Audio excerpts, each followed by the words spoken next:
আসসালামু আলাইকুম everyone, hi it's me Mickey. আশা করছি আপনারা সকলেই ভালো আছেন। আবারও চলে আসলাম আপনাদের সামনে নতুন এক ভিডিও নিয়ে। লাস্ট কিছুদিন যাবত এই রেস্টুরেন্টটাকে নিয়ে অনেক রিভিউ দেখতেছিলাম। বিশেষ করে এই রেস্টুরেন্টের butter naan, butter chicken and nihari, এই তিনটা জিনিস নিয়ে তো অনেক কমেন্ট দেখলাম। সো ভাবলাম যে এই রেস্টুরেন্টে এসে একবার নেহারিটা অ্যান্ড বাটার চিকেনটা ট্রাই করা মাস্ট প্রয়োজন। অ্যান্ড আজকে আসার পর দেখতে পাই ভিতরে অনেক রাশ ছিল। আপনারা দেখতেই পাচ্ছেন এখানে বাইরে কতটা রাশ, ভিতরে সিরিয়াল দিয়ে দিয়ে বাইরে এসে দাঁড়িয়ে থাকছে মানুষ। এর মানে বুঝতেই পারছেন আপনারা কতটা ফেমাস এখানকার এই রেস্টুরেন্টটা। ভিতরে ঢোকার সাথে সাথে দেখতে পারলাম এতটা রাশ, তাই সবার মতো আমরাও কিছুক্ষণ ওয়েট করে দেন আমাদের খাবার পেয়ে যাই।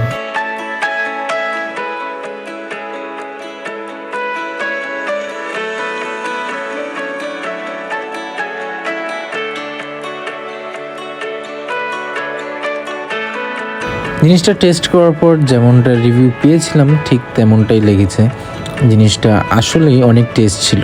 অ্যান্ড এখানে এসে জানতে পারি ওদের আরেকটি স্পেশাল ড্রিঙ্কস আছে, যেটা হচ্ছে মালাই লাচ্ছি। অ্যান্ড এটা আপনারা দেখতেই পাচ্ছেন, জিনিসটা দেখতে কতটা সুন্দর। আশা করছি খেতে অনেক টেস্ট হবে।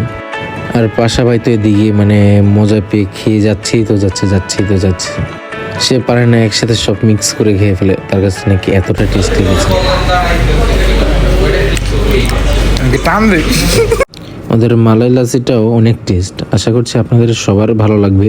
তো আপনারা যারা যারা চান এখানে এসে ট্রাই করে দেখতে পারেন। আমি এক গ্লাস ফিনিশ করে দেন আরেক গ্লাস অর্ডার করি। তো আপনারাও চাইলে এখানে এসে খেতে পারেন। সো বন্ধুরা, আজ এই পর্যন্তই। আশা করছি আপনারা সকলে ভিডিওটি পছন্দ করেছেন। যারা যারা এখনো চ্যানেলটি সাবস্ক্রাইব করেননি তাড়াতাড়ি সাবস্ক্রাইব করে নিন অ্যান্ড ফলো করে নিন।